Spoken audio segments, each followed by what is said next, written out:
So here we are then, less than an hour's drive from the city of Melbourne, and we are amongst the wildlife, the best wildlife that Australia has to offer. And I guess when you think of Australia, you think of all the varied wildlife, everything from spiders and snakes to the cute and cuddly ones like the kangaroos and the koalas as well. Yeah, and in fact, we are here at the sanctuary, and we have spotted one or two koalas around and about. They're quite interesting animals, aren't they? Well, they're nocturnal. They're nocturnal, so it's quite unusual to be able to see them, I think, in this environment. Also, they've got quite an interesting dietary habit, haven't they, as well? Much like yourself.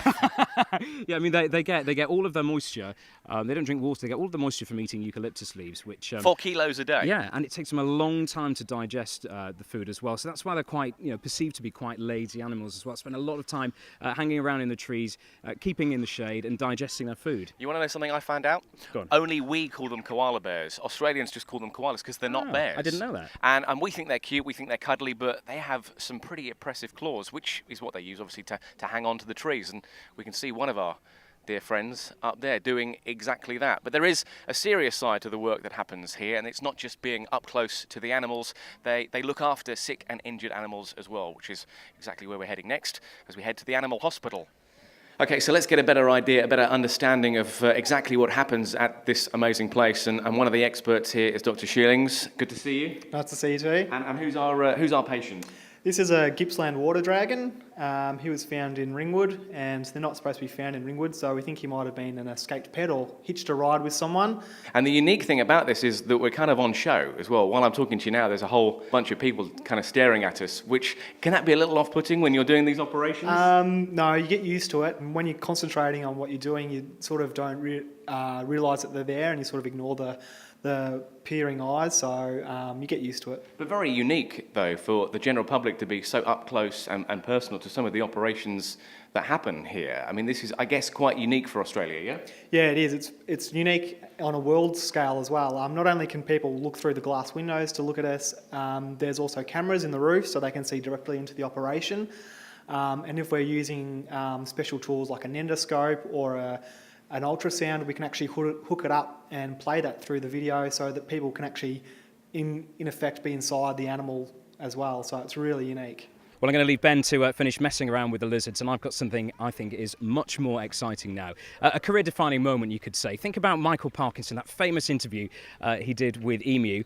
Now I'm going to get to meet the real thing. And I'm pleased to say I'm joined by Russell, who's the curator of the sanctuary. Russell, nice to see you. Good morning. So we are rather close to some very big, fearsome-looking birds, almost quite reptilian-looking, aren't they?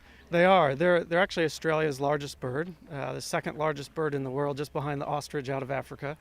And they are very closely related to dinosaurs and reptiles, and so they do have a lot of similarities in their behavior with them. One thing that's rather interesting, I think, about emus is it is the dads that do all the work, isn't it? They seem to look after the young.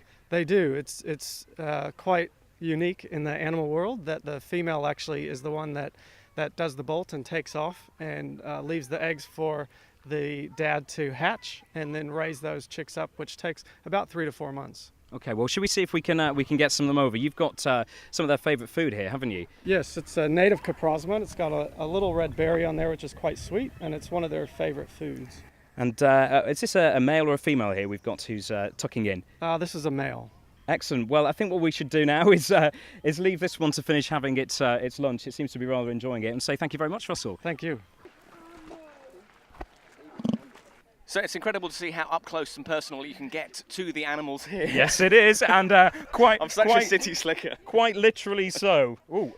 Yes, you might have noticed we're with some rather familiar-looking animals. These, of course, are kangaroos, and currently enjoying eating some corn, I think it is, and some carrot off my hand. You're such a natural at this. You are like the Ace Ventura of Absolute Radio. They actually, I've got to say, they're scratching me a little bit. It's like, and they've got really sharp claws, haven't they? You're keeping well away. I am, because from these animals. I've seen films. The kangaroos can kick, my friend.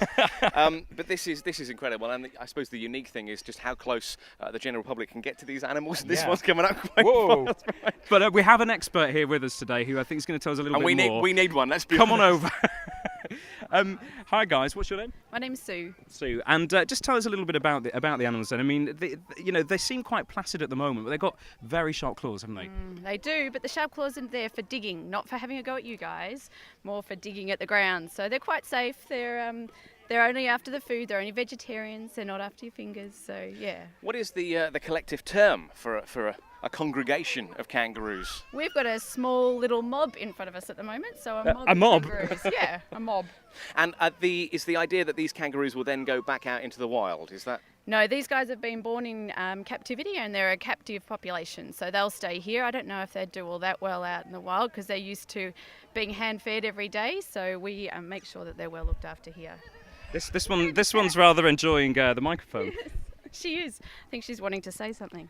So there we are. We've had an amazing time at the Healesville Sanctuary, and we really have seen some brilliant animals today. Yeah, and I guess the unique thing about this place is all the animals we've seen today, from the lizards to the koalas to the kangaroos, they're all, in the wildlife. So if you're here and you're driving back to the main city centre, just an hour away, less than an hour away, keep an eye out in the Yarra Valley, because all these creatures, well, they're obviously native to Australia.